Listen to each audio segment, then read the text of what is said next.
start. Who are you? Max Jones is in tonight. He reports. I assume you'll back that up. Who are you thinking of playing with tonight? He's moving into the Podkolzin spot on that fourth line. Kapanen, Podkolzin, and Perry. I liked their game the other night. So anyways, I'm moving up Podkolzin. He's going to be on that fourth line with Cappy. Okay. Double question here. What do you expect from Jones? What kind of game does he play? And do you have a timeline on when we might see Trent Frederic on the ice? Well, first of all, Trent's week to week. It'll be a little while. As for Jones, I think he's a player that gives us something we don't have. A little more speed, a little more physicality.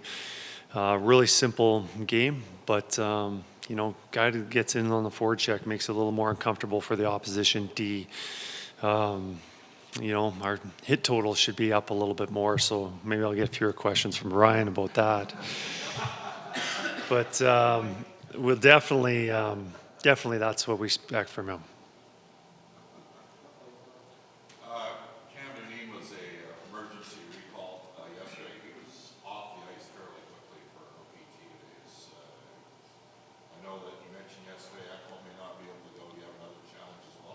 Yeah, we feel it's best that Eki takes some time off, and whether that's 1 or 2 games, but definitely tonight. Eki's not playing.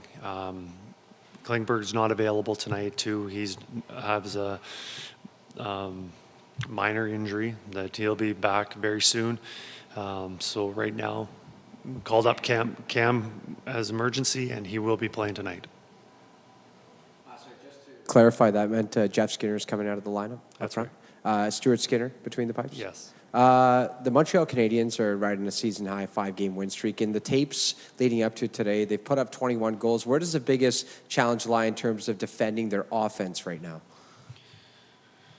Well, one is, I think their first line is one of the better ones in the league. I think a lot of respect for those three, that they're playing really well, and not only well offensively, but really good defensively. But also the lines 2 through 4 contributing, everyone just chipping in. And I don't think, Laine obviously is a very gifted offensive player, especially on the power play. But throughout the lineup there, I think there's just a lot of guys getting contributions. And,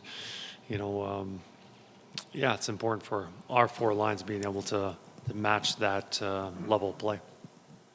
How do you handle a player like Jeff Skinner right now, who obviously is, in and out of the lineup quite a bit? He just sees a couple of guys that can play the left side that, get added to the team here. Just, what's the dialogue between a coach and a player, and just to keep going, or what's the messaging here? Yeah, it's difficult for any player and coach dealing with this. There's a player that's had an outstanding career, and coming in here to Edmonton to feel like he was going to be a big part of it and have a significant role, and it hasn't fit for him or the team right now. But I think there's some things that we would like him to work on, get better at, and being able to find that fit. Whether that's down the road, there's going to be injuries or guys not playing as we expect them, or whatever the situation is, that there'll be an opportunity to be back in the lineup, that he's got to be ready for that. How has he handled it? I imagine it can be pretty frustrating. How's he been behind the scenes? Complete pro, all season. Complete pro, working hard. You can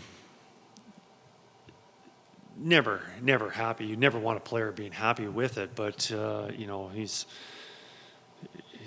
not been disruptive. He's been putting in the work. He's been doing everything that we'd expect him to. And a very difficult situation for him, but I think he's handled it very well. It's made it a lot easier for the organization and his teammates. No update on Vander Kane and when he might be available? No updates.